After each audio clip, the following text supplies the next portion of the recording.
Hello everyone, আবার একটা নতুন ভিডিও নিয়ে চলে এলাম তোমাদের কাছে। চার ভিডিও চা করা কিন্তু এর আগেও একবার তোমাদের দেখিয়েছি, কিন্তু দুটো চা করার ভিতরে কিন্তু অনেকটা পার্থক্য আছে। তো তোমরা ভিডিওটা পুরোপুরি না দেখলে বুঝতে পারবে না ঠিক কতটা পার্থক্য আছে দুটোর ভিতরে।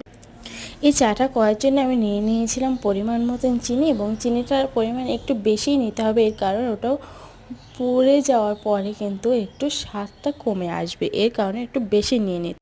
চিনিটাকে আমি অল্প আঁচে ভালো করে গলিয়ে নিয়েছি। যতক্ষণ না গলবে ততক্ষণ না কিন্তু অল্প আঁচে ভালো করে নাড়াচাড়া করে ওটাকে গলিয়ে নিতে হবে, এবং পুরো এটাই কিন্তু অল্প আঁচে করতে হবে।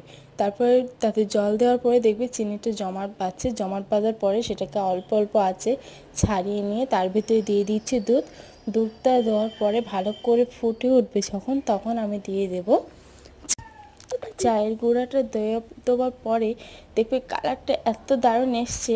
প্রথমে যখন লাল চা হয়েছে তখনই তোমরা দেখতে পেয়েছিলে চাটা কত সুন্দর হয়েছিল।